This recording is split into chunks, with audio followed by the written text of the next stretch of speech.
we don't expand our imagination. Justification for being what you are.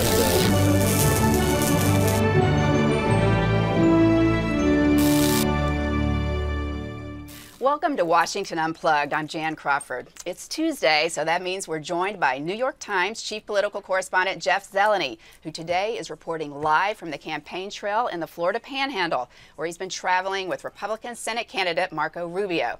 And then we're going to have some analysis from the peerless Bob Schieffer. And yes, Bob and I are wearing purple today in honor of TCU, which of course is Bob's beloved alma mater, and because there are some TCU students who are joining us today. And Bob, I will wear purple, but I will not wear orange or blue. And I have to say, roll tide. And then we're going to kick off a new weekly feature with Politico Click reporter Kiki Ryan. Kiki's going to be here with us every Tuesday to give us a window into the lighter side of Washington and all the things that we miss that happened over the weekend. But first, let's start with you, Jeff, calling in from the Florida Panhandle. I think you've just arrived in Pensacola. The Florida primary is a week away. Catch us up on what you're hearing and what's the latest going on with Rubio, Meek, Chris. You've got a three-way competitive candidate race down there. Well, Jan, it really is one of the more interesting Senate races anywhere in the country this year. It's just because, like you said, there are three candidates. This is going to be a Republican, Democrat, and an independent fight. Of course, Governor Charlie Crist, who is the sitting governor of Florida, abandoned the Republican Party when it looked like he couldn't win the primary, and he is now running as an independent. So what I'm down here to find out is sort of what happened to Marco Rubio. He was the sort of breakout star of the Tea Party movement. He was one of the viewed as sort of the rising star of the conservative movement. He has, struggled a little bit to get some attention in this new three-ring circus, some people are calling it. So over the next couple months, he is rolling out some policy plans, and he is sort of distinguishing himself from some of the other Tea Party candidates who have gotten attention across the country. And voters here are responding pretty well to that. Well, what would you say is going on with Rubio, though? I mean, he obviously is, heavily favored. This is all, I guess, about November now. But, I mean, is there any bigger lesson to learn from Rubio that we can kind of take more in a broader national way? Well, I think one of the lessons to learn here is that, it is, you never know what's going to happen in politics. So he peaked early this year and got a lot of attention early this year. But now, he is in an unusual fight, and it's really impossible to predict if, he will win the general election in November or Governor Charlie Crist will, in part because we still don't know yet who the Democratic nominee will be. Former President Bill Clinton was campaigning in South Florida earlier this week for Representative Kendrick Meek. He is the presumed Democratic nominee, but then there is a multimillionaire in the race as well who is trying to win the Democratic nomination. So Florida politics, once again, is not disappointing. It is proving to be one of the more interesting places in the country, and Marco Rubio now has to navigate his way out of this three-way primary, or three-way a general, and we'll see what happens. Well, let's first, before you though, I mean, let's talk about Meek just for a brief second, because obviously, like you said, he's got this billionaire opponent who's been outspending him 5-1, but then he brings in these heavy hitters. I don't mean that literally heavy when I talk about Bill Clinton, but to campaign for him. I mean, could he get a better person backing him up than Bill Clinton? Obama's going to be there. The president will be there tomorrow. Is that just giving him free ad time? What kind of momentum can he take from that? Well, there's definitely no one that most Democrats want more this year than Bill Clinton. He is a much higher draw. He's been campaigning in all parts of the country, and President Obama has been campaigning in only a few parts of the country. And a lot of times, or several times when he has arrived in places, the Democrats sort of go running the other way. So, but in South Florida, it's still a good place to have the president arrive to campaign for you. But last night when I was at some Bill Clinton events talking to some Democrats, you get a bit of a sense of nostalgia for former President Clinton.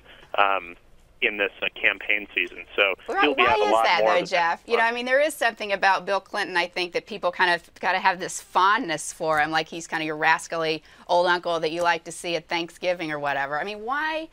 What is that? Or is that just a frustration with President Obama and, you know, the kind of campaign skills that Clinton can bring? Well, I think it's a couple things. One, I think he has the freedom now to sort of talk a little more openly. And I think he is one of the best people to sort of deliver this Democratic argument that, you know, look, everything is not right, everything is not fixed, but, you know, the Democrats have only had about a year and a half to fix this problem. So what I was sort of struck by, I'm hearing former President Clinton say yesterday, he said, in 2 years, if problems aren't solved, then throw out the Democrats, but don't do it quite yet. I just think he has, you know, there certainly is a fondness among Democrats for him, and he is able to sort of speak to these economic issues with great authority, something that President Obama struggles with. Well, Bob has a question for you, Jeff. Jeff, what I want to ask you about is who is President Obama really for? I know that he's coming down there. He's going to do a fundraiser, I think, for Mr. Meek. But he's also sort of appeared several times with Charlie Crist. I'm hearing that some at the White House are not sure that Meek would be the strongest candidate in November, and that in fact the president would not be disappointed if independent Charlie Crist wound up winning that thing down there. Is the Obama White House helping Charlie Crist kind of behind the scenes? Bob, that's a very good question, and you definitely have your finger on something here. Officially, President Obama is behind Kendrick Meek, but look, it is a week before the primary, and President Obama is making his first trip down to help Kendrick Meek. I think that sort of answers our question here. The White House believes that Charlie Crist, who is now an independent, has a stronger chance of winning the general election in November. And if Charlie Crist would win in November, he is likely to caucus with the Democrats in the Senate. So the White House officially is supporting Kendrick Meek. It's tricky for them. Kendrick Meek is an African-American congressman from South Florida. If they were to not do that, they would have some political problems inside the Democratic base. But a wink and a nod, and more than that, is coming from the White House and the senior advisors to Charlie Crist. And look for even more than that in the next 2 months to come. But Jeff, isn't that kind of extraordinary? I mean, here is, someone, a political figure in Meek, who would be the first, I think, the first African-American from the South in the U.S. Senate. And then to not have the full support, I mean, he's a solid Democrat. He's got the full backing of Bill Clinton. The White House is obviously just, gaming this out? So that they're looking at the end game, and they think that Rubio is going to beat Meek, but not Crist? I think you're right. They are looking at the end game here. And the end game for Democrats is controlling the Senate, or trying to hold on to control of the Senate. And they believe that Kendrick Meek is not a strong statewide candidate in Florida. He would not only be the first African-American senator from the South since Reconstruction, of course, but he would be the first statewide elected African-American candidate in Florida. But he is not known outside of his home district in South Florida, and he is not viewed as a strong candidate in the general election. It's not even a sure thing that Kendrick Meek is going to win the primary. So the White House is doing, the pragmatic thing here probably, and trying to keep a line of communication open with Charlie Crist. After all, he abandoned the Republican Party, so they're trying to exploit that a little bit. But that will cause this White House some problems with some black political leaders in Florida and across the country if this White House is too overtly trying to help this former Republican in Charlie Crist. All right, well, let me, I know you've got to get back to your reporting there for the Times, but let me just ask you a final question about, you talk about how you think Crist could actually caucus with the Democrats. The entire controversy about the Islamic mosque being proposed just a few blocks from Ground Zero obviously is taken off like wildfire, even down in Florida, and Crist is the only, I think, candidate who's now come out and backed President Obama's position on that. Is that resonating in Florida, or is this just an issue that you think is going to be a blip and go away? Is this going to be a kind of a lasting political issue for some of these candidates? Well, Jan, it's certainly a distraction for Democrats. I mean, the last thing that any Democratic congressional or Senate candidate wanted was for President Obama to make this a national issue, which he did. So one of the reasons that the Governor Chris came out for it, he is looking for ways to sort of appeal to the middle, appeal to some independent voters, but it is not being viewed as a helpful thing at all for this president to be weighing in on this. And not only weighing in, it's just sort of how they've had to keep explaining it and sort of walking it back and explaining it day after day after day. So most Democrats would far prefer to talk about the economy, which is not a great issue for them, but certainly is better than talking about the building of a mosque in Lower Manhattan. All right. Well, Jeff, thanks very much for joining us. I know you've got to get back out into the Panhandle. Have a good time in Panama City, and we'll look forward to reading your story in the Times. And see you next Tuesday. All right. All right, Jan, thanks. Thanks. Bob, okay. Where do we even start? I mean, the mosque is obviously an issue. Democrats don't want to talk about that. We've seen now Charlie Crist has even gotten involved in this. Do you think that it's going to have a serious impact, or is this just all going to go away now? I surely do. And I think just listening to Jeff outline how this line that the White House is walking, Jan, this is not politics as we learned it in high school civics. It just underlines the old saying, politics ain't beanbag. It's a tough business, and the White House... Well, let's back up on that. You mean particularly kind of how they're gaming out the Meek-Crist dynamic. They know that Meek may not even win this primary. He's got a tough competitor. They now believe that Crist probably has the upper hand on Mark Rubio in the general election if it comes down to that in a three-way race. And they're making plans. They're planning accordingly. They want that majority, the Democratic majority, in the Senate if they're going to get anything done in the next 2 years. And when, that part is just extraordinary in itself. Here you have the Republican governor of Florida who realizes he can't get the nomination in his own party because of a Tea Party candidate who's come along, who decides to run as an independent and then announces that if elected, he will caucus with the Democrats. That means he'll side with the Democrats on how you organize the Senate, and that will add to the number of Democratic votes in the Senate. So, you could already cut the irony in this political year with a knife. I mean, that's underlined by this controversy the president's now gotten himself into on the mosque at the 9/11 site. Why did he weigh in this on is that? just one more.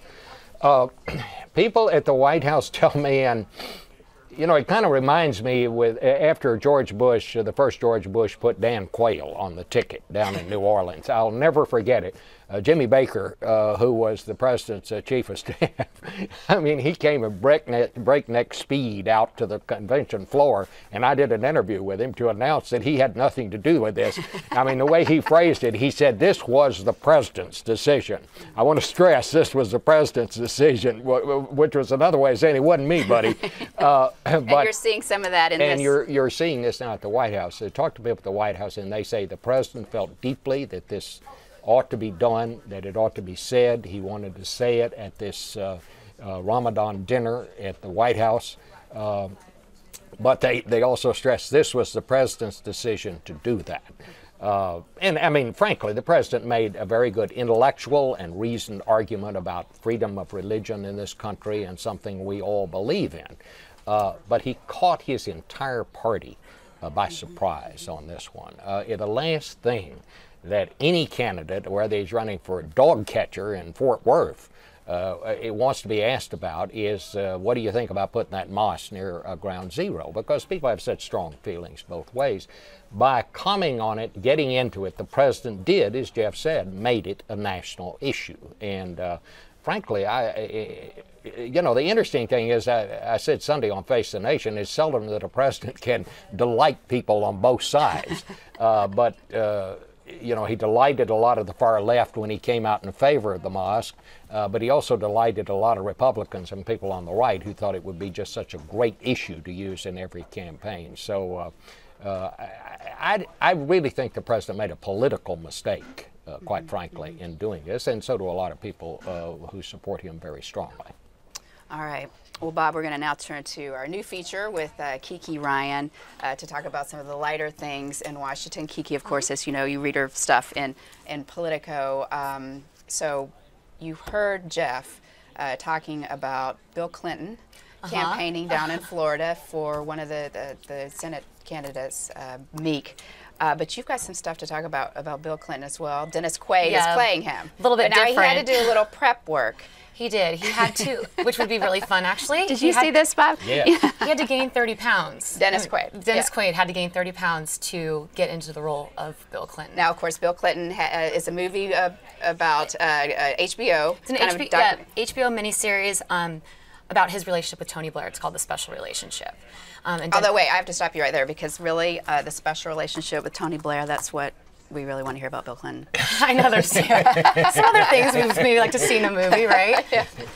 So he said that the hardest part, I mean, he had to gain the weight because it really made him look a lot like Bill Clinton. Because he doesn't normally too much at all. Yeah. And rather than just put the padding on, he went all for it. So he wanted the whole look, the face and everything. Of course. So do we know, did he go to McDonald's? Did he eat like fried chicken and biscuits? That's what I want to know. You know, was it like Hollywood stuff? You know what I want to know? I want to know Protein if he just suddenly got fat and went around and told everybody, and then he was, well, I gained this weight on purpose so I'd look more like Bill Clinton. Looking for Clinton. roles that he could play a fat person in. You know, and of course he had he's read his autobiography. He said he had it with him at all times and studied his mannerism, his walk, and his voice. But he got nominated for an Emmy, so we'll see in, I guess, 2 weeks if he pulled it off. Although he's up against Al Pacino, who really, how do you compete? Well, That's Dennis hard. Quaid is terrific. I mean, he great. is one fine actor. I mean, what was that movie, the baseball movie he did, The Rookie? Oh, yeah. Oh, God, he's really good at well, what I he think does. he was great in that and movie he with Ellen does, Barkin. Remember that? Yeah, he does great research for any role that he plays. So I tend to take him at his word that he did gain this weight. All right, now, Bob, you know, speaking of television and what we can expect coming up, did you see the next thing we're going to talk about? Jon Stewart is coming to Washington. Of course, you have been a fabulous guest on that program. What can you tell us about this coming up? Yep, it's coming up 4 nights. It's going to be filming here right in Washington. So, Bob, you've got to get back on. I think you need to get on that for sure. Listen, I've done that twice. I'm quitting while I'm ahead. This guy is one of the smartest and craftiest interviewers on television. He's a very, very good guy. He's so funny. But I tell you, you better have your best game with you when you go to talk to Jon Stewart. So I think it's going to be about the midterm elections, and that's actually the last time they were filming in Washington too. It was for the '02 midterms.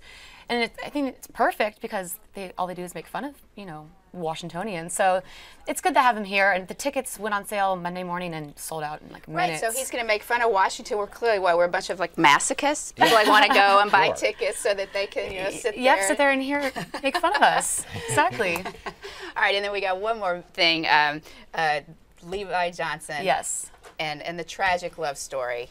It's like Romeo and Juliet. Yeah, and I was going to ask you, really. You guys, tell us, they were together, and then they're not together, and then it's just really... It's something we could almost have a conversation on it every week, where they are. I mean, 2 weeks ago, they announced that they're getting back together and getting married, and everything's fine. Right, they're like birds tweeting. Oh, everything, beautiful video that they produced. They were all dressed in white. White with the kid. I like white. It's very... And then, she learns that Levi was making a music video that happens to be a storyline about this mother kind of breaking up a relationship. So, and then supposedly he impregnated another teenager. No. I mean, this is like National Enquirer crazy stuff. And so when we have to say allegedly. Allegedly, excuse me, yes. Right. And so when Bristol heard about this, but the music video thing is accurate. He filmed it actually last week, and Bristol was like, I can't believe he just wants the limelight. I was played, and so they broke up. Now the latest thing is the custody battle. The courts have decided they get granted full custody to Bristol, and Levi's allowed to see the child 2 days a week, like a certain block of hours. Child support. Oh, and another funny thing is they're not allowed to talk publicly negative about each other in front of the child. So in front of the child? In front of the child. But they can do it in the videos. That's what I mean. So if it's on TV, is that in front of the child? I guess maybe until the child gets old enough to turn the television on. Yeah. I mean, they're going to see it anyway. But it's really funny, I think, is that the court put in the custody papers that if they happen to go get engaged for the third time, that they'll alter the custody. Oh, so there's still hope. Even the court, yes, is that if they can reconcile, then all this will change. Yeah. Okay. I know. We'll look forward to next Tuesday, and you can catch us up on their, It's not exactly Romeo and Juliet. Well, the story's not over yet, Bob. We just have to be patient.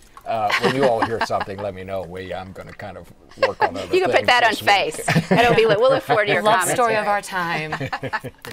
All right. Well, thanks, Kiki. Sure. And we really look forward to joining us every Tuesday for all this kind of inside scoop on Washington that you've got. And thank you for watching Washington Unplugged. Join us right here every day on CBSNews.com, and join Jeff, Kiki, and me, and when we're lucky, Bob, every Tuesday. I'm Jan Crawford. Have a great day.